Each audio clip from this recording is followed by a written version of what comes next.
we get introduced to Adam, a 29-year-old man who has Asperger syndrome. He works in a company and makes toys for a living. It cuts to his father's funeral. He doesn't say anything or does anything. He is very sad, but his syndrome makes it hard to express himself. He heads home. At the apartment, he crosses out his dad's planner and gets a broom to clean, almost like everything is normal. The next morning comes and Adam goes to work after breakfast. He had designed a doll with voice recognition as a new project at work, so he decides to show the doll to his boss, but he isn't really fond of the idea and tells him to change it. It cuts to him at home. Adam loves to eat mac and cheese, so that's what he has for dinner. He goes to his wardrobe and sees that he has dirty laundry. He heads to the basement and sees a girl trying to open the basement door. Adam has social anxiety and finds talking to people very difficult. He tries to leave, but the girl asks him to help her. She introduces herself as Beth Buchwald, and as they get in, says that she is a writer, but she's going to work as a preschool teacher temporarily. Beth realizes that she had forgotten her card for the washing machine and asks Adam if she can use his. He lends her the card but walks away quickly as he gets embarrassed. The next morning, Beth sees Adam sitting on the stairs at the entrance and goes to talk to him. She invites him to a party with her friends. Adam starts stuttering and acting weird because he has anxiety. She tells him that she'll knock on his door and if he wants to come, that'll be amazing.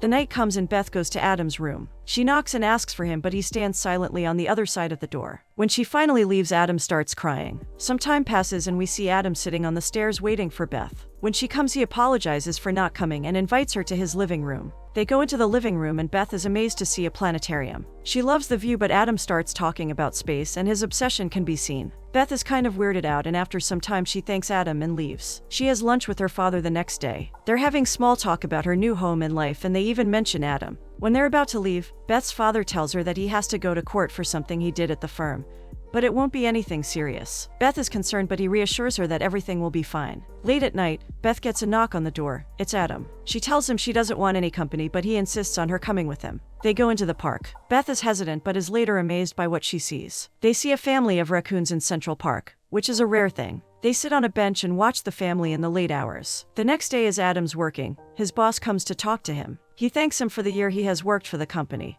but tells him that he is more than great and he deserves better. He fires Adam because he is simply too good and maybe a bit expensive. Adam feels awful. He starts to panic. He doesn't know what to do and almost gets hit by a car. He goes to the kindergarten where Beth works and starts watching the children. As he's watching them, a police car pulls up on him. They point a gun at him and tell him to put his hands up. As they're trying to arrest Adam, Beth walks out and saves the situation. Adam gets freed and leaves quickly as he is embarrassed. When he leaves, he forgets the box he had taken with him. Later in the night, Beth goes to return the box. Adam invites her to come in. After having some casual, yet awkward conversation, Adam asks Beth if she had been physically excited as well when they were at the park. Beth is confused and creeped out and tries to leave. Adam asks her if she's leaving because of what he said and she says yes. He explained to her that his syndrome makes it hard to understand what other people are feeling. He had to learn to ask about people's feeling and thought, because he thought that whatever he was thinking was what other people were thinking as well. He also tells her that with the syndrome it's hard to get sexually aroused. Beth understands him and says that it's okay. The next morning, Beth goes to school and asks her colleague about the syndrome. Her colleague thinks she is asking for a kindergartner,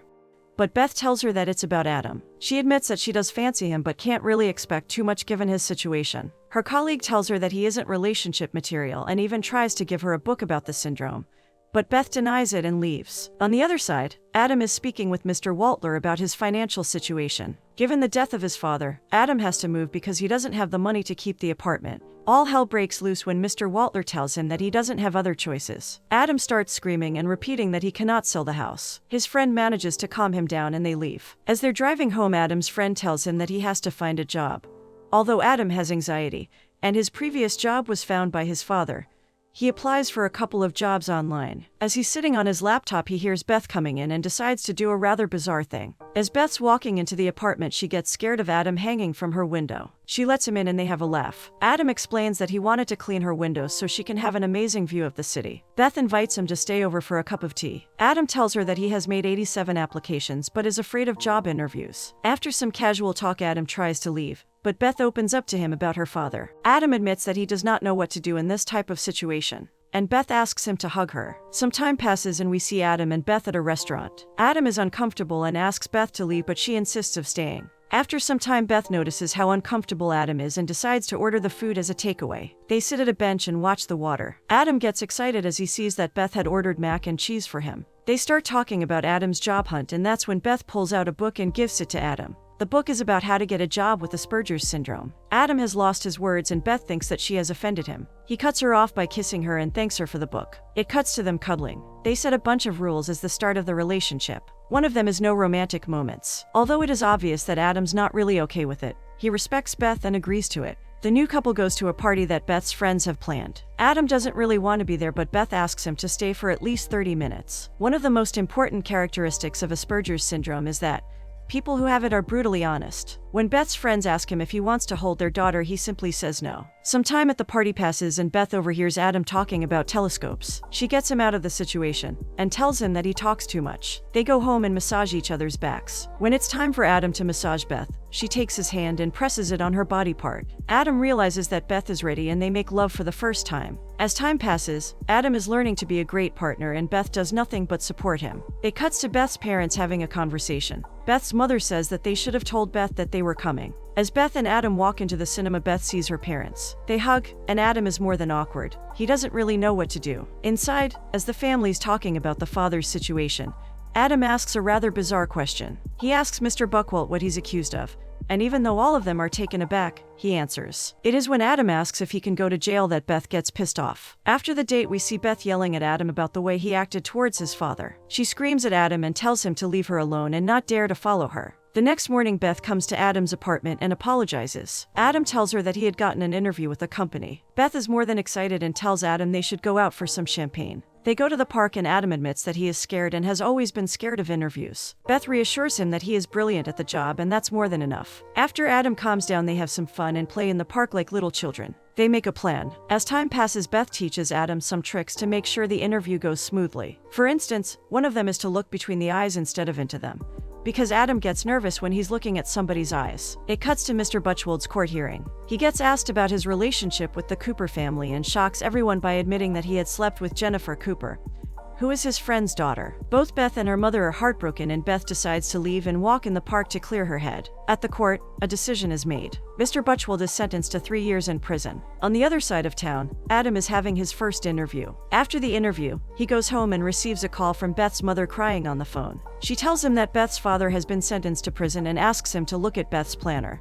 so they can maybe find where she is. When Adam opens it, he cannot believe his eyes at what he sees. He sees that the whole meeting with the parents at the cinema unexpectedly was planned, and that Beth had lied to him. Right after he reads it, Beth walks into the apartment. Adam can't even look at her as he starts screaming that he hates her. He is hurt and angry with the fact that she had lied to him. He starts screaming and saying that he hates her as he starts breaking everything. In the midst of his yelling, he lets Beth know that her father was sentenced to prison, and that she is a liar like him. Beth is hurt, sad, and dumbfounded. She leaves and Adam is left to scream by himself. Beth goes to her parents and her mother advises her to give Adam a chance to express himself, and that she should at least have a talk with him. On the other side, Adam's friend advises him that he should talk to her and that sometimes people lie because they love. Adam arrives home one day and sees that he has one voicemail on his phone. It's Beth's mother. She tells Adam that Beth's father has been sentenced to 2 years in prison and gives him the address to where they're staying. Adam writes it down and heads immediately to get his Beth back. It cuts to Beth's parents' house. Her father is having guests over before he goes to jail. He sits Beth down for a father-to-daughter conversation. He tells her that she shouldn't worry about anything and that everything had been arranged for them. He starts talking about Adam, saying that he isn't a good guy for her and that he lives in another world. Beth disagrees with her father and ends the conversation.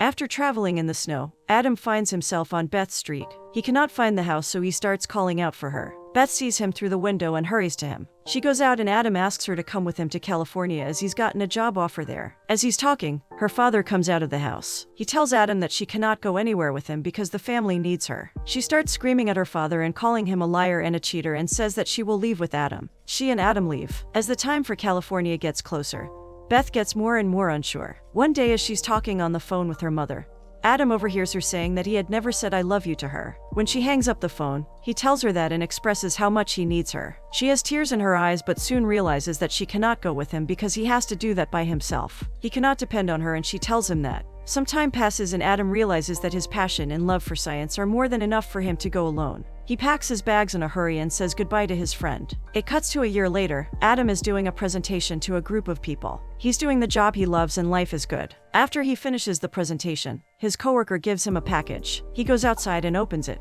He sees a beautiful book with raccoons on it. He opens it to read it and sees a note from Beth. He is holding the new book of Elizabeth Butchwell that is about talking raccoons in Central Park. And when he realizes that, he smiles and remembers their relationship, which may have finished, but it will always be remembered.